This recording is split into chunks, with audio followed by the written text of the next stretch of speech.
প্রথম শ্রেণীর একটি গুরুত্বপূর্ণ প্রশ্ন হলো বিপ্লব পূর্ব ফ্রান্সে অভিজাত শ্রেণীর পরিচয় দাও। এটি তোমাদের 4 নম্বরের আসতে পারে। দেখো এবার আমরা উত্তরে যাই যে তোমরা জানো যে 1789 খ্রিস্টাব্দে ফ্রান্সে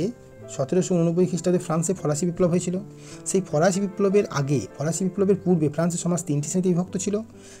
একটা ছিল প্রথম সম্প্রদায়, তারপর ছিল দ্বিতীয় সম্প্রদায়, তারপর ছিল তৃতীয় সম্প্রদায়।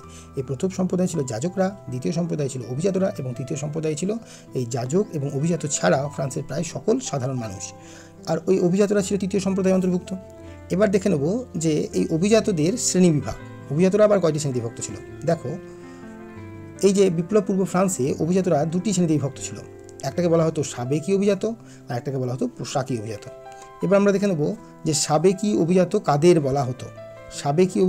বলা হতো। দেখো প্রাক ফরাসি বিপ্লব যুগে যে সকল অভিজাতরা জন্মসূত্রে বা বংশানুক্রমিকভাবে তাদের অভিজাত পদগুলি পেতেন তাদেরকেই সাবেকি অভিজাত বা জন্মসূত্রে অভিজাত বলা হতো। এরা অশ্বী মানে হচ্ছে তরবারি রাখতেন, তাই এদেরকে অশ্বীধারী অভিজাতও বলা হতো। এরা রাজার মন্ত্রী পদ পেতেন, সভাসদ হতে পারতেন, সেনাপতি ছিলেন বা প্রাদেশিক শাসনকর্তা, এই সমস্ত পদগুলি কিন্তু তারা পেতেন। দেখো এরপরে আর একটা দেখো পোশাকি অভিজাতের কথা। দেখো এই যে পোশাকি অভিজাত কাদের বলা হতো, প্রাক ফরাসি বিপ্লব যুগে যে সকল মানুষেরা অভিজাত পদগুলি কিনে নিয়ে কিংবা অভিজাত পদগুলি রাজার কাছে পুরস্কার হিসাবে পেতেন এবং এই পুরস্কার হিসাবে পেয়ে তারা অভিজাত হতেন, তাদেরকেই বলা হতো পোশাকি অভিজাত। এরা কখনোই কিন্তু জন্মসূত্রে অভিজাত ছিল না। এরা আইন ও বিচার বিভাগের উচ্চপদস্থ কর্মচারী, এই পদগুলো কিন্তু এরা পেতেন। এবার দেখব যে প্রাক ফরাসি বিপ্লব যুগে ফ্রান্সে যে অভিজাতদের সংখ্যা তা কেমন ছিল।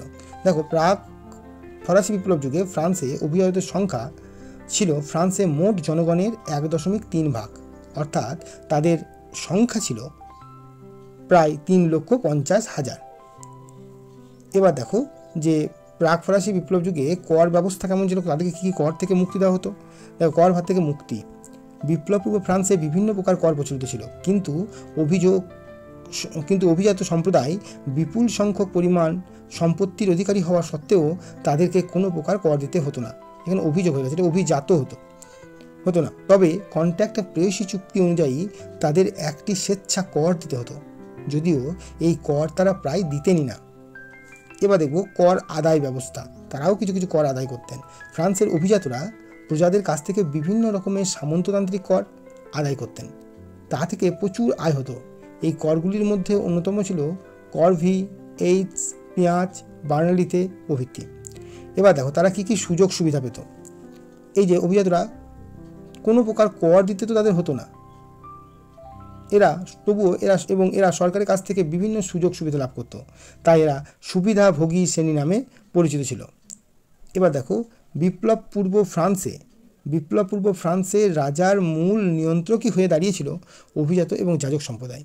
ফ্রান্সে বুর্ব রাজবংশ তাদের দ্বারাই পরিচালিত হতো।